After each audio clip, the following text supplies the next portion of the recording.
DD next level ಈ movie ನೋಡಿದ್ಮೇಲೆ ನನ್ನ ಒಪಿನಿಯನ್ ಹೇಳೋದಾದ್ರೆ ಪರವಾಗಿಲ್ಲ, ಒಂದ್ಸಲ ನೋಡಬಹುದು. Strictly one time watchable movie ಇದು. ಡಿಡಿ ಸೀರೀಸ್ ಅಲ್ಲಿ ಬರ್ತಿರೋಂತ 4th ಫಿಲಂ ಇದು. ಈ ಸೀರೀಸ್ ನ ಮೊದಲ 2 ಸಿನಿಮಾಗಳು ತುಂಬಾ ಚೆನ್ನಾಗಿತ್ತು. ಹಾರರ್ ಹಾಗೂ ಕಾಮಿಡಿನ ತುಂಬಾ ಚೆನ್ನಾಗಿ ಬ್ಲೆಂಡ್ ಮಾಡಿದ್ರು. ಆ ನಂತರ ಬಂದ 2 ಸಿನಿಮಾಗಳನ್ನ ಪ್ರೇಮ್ ಆನಂದ್ ಅವರು ಡೈರೆಕ್ಟ್ ಮಾಡಿರ್ತಾರೆ. ಇವರು ಡಿಡಿ ಸೀರೀಸ್ ಅಲ್ಲಿ ಡೈರೆಕ್ಟ್ ಮಾಡಿದ 2 ಸಿನಿಮಾಗಳಲ್ಲೂ ಕೂಡ ಕಾಮಿಡಿಗೆ ಹೆಚ್ಚಾಗಿ ಫೋಕಸ್ ಮಾಡಿರ್ತಾರೆ. ಈ ಮೂವಿಯಲ್ಲಿ ಕಾಮಿಡಿ ಯಥೇಚ್ಛವಾಗಿದ್ರು ಕೂಡ ಹಾರರ್ ಎಲಿಮೆಂಟ್ ಏನೇನೂ ಇಲ್ಲ. ಸಿನಿಮಾದಲ್ಲಿ ಯಾವುದೇ ಒಂದೇ ಒಂದು ಸೀನ್ ಕೂಡ ನಿಮ್ಮನ್ನ ಭಯ ಪಡಿಸಲ್ಲ. ಇನ್ನು ಈ ಸಿನಿಮಾದ ಪ್ಲಾಟ್ ವಿಷಯಕ್ಕೆ ಬರೋದಾದ್ರೆ, ಸಿನಿಮಾ ಪ್ಯಾರಡೈಸ್ ಅನ್ನೋ ಒಂದು ಥಿಯೇಟರ್ ಇಂದ ಮೂವಿ ರಿವ್ಯೂ ಮಾಡೋರ್ನ ಅವರ ಫ್ಯಾಮಿಲಿ ಸಮೇತ ಥಿಯೇಟರ್ ಗೆ ಇನ್ವೈಟ್ ಮಾಡಿ ಅವರನ್ನ ಕೊಲ್ತಿರ್ತಾರೆ.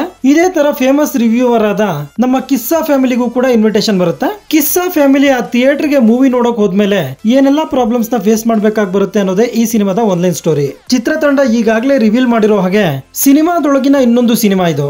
ಸಿನಿಮಾ ರಿವ್ಯೂ ಮಾಡೋನೇ ಒಂದು ಸಿನಿಮಾದೊಳಗಡೆ ಸಿಕ್ಕಾಕೊಂಡ್ರೆ ಹೇಗಿರುತ್ತೆ ಅನ್ನೋ ಕಾನ್ಸೆಪ್ಟೇ ಡಿಫ್ರೆಂಟ್ ಆಗಿದೆ. ಡೈರೆಕ್ಟರ್ ಪ್ರೇಮ್ ಆನಂದ್ ಅವರು ರಿವ್ಯೂವರ್ಸ್ ಮೇಲಿನ ಕೋಪವನ್ನ ತುಂಬಾ ಚೆನ್ನಾಗಿ ಹೊರಹಾಕಿದ್ದಾರೆ. ಹೀರೋ ಸರ್ವೈವ್ ಆಗೋದಕ್ಕೆ ಮಾಡುವಂತ ಫನ್ನಿ ಅಡ್ವೆಂಚರಸ್ ನೋಡೋದಕ್ಕೆ ಚೆನ್ನಾಗಿರುತ್ತೆ. ಸಂತಾನಮ್ ಅವರು ಹೀರೋ ಆಗಿ ಕಂಟಿನ್ಯೂ ಆಗ್ತಿರೋದಕ್ಕೆ ಮುಖ್ಯ ಕಾರಣನೇ ಈ ಡಿಡಿ ಸೀರೀಸ್. ಅವರ ಟಿಪಿಕಲ್ ಕಾಮಿಡಿ ಸ್ಟೈಲ್ ಇಂದ ಸಾಧ್ಯವಾದಷ್ಟು ನಮ್ಮನ್ನ ನಗ್ಸೋದಕ್ಕೆ ಟ್ರೈ ಮಾಡಿದ್ದಾರೆ. ಇವರನ್ನ ಬಿಟ್ರೆ ನಮ್ಗೆ ಸಿನಿಮಾದಲ್ಲಿ ಇಷ್ಟ ಆಗೋ ಇನ್ನೊಂದು ಕ್ಯಾರೆಕ್ಟರ್ ಮೊಟ್ಟೆ ರಾಜೇಂದ್ರನ್ ಅವ್ರದ್ದು. ಇವರು ಸಿನಿಮಾದಲ್ಲಿ ಇರೋಷ್ಟೊತ್ತು ನಾವು ನಗ್ತಾನೆ ಇರ್ತೀವಿ.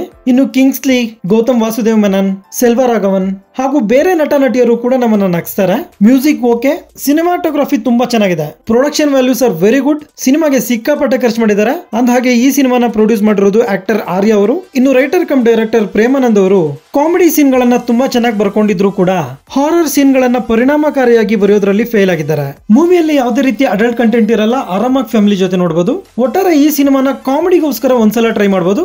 ಆದ್ರೆ ಹಾರರ್ ಜೋನರ್ ಸಿನಿಮಾಗಳನ್ನ ಇಷ್ಟಪಡೋರಿಗೆ ಈ ಸಿನಿಮಾ ನಿರಾಸೆ ಮಾಡೋದು ಖಂಡಿತ.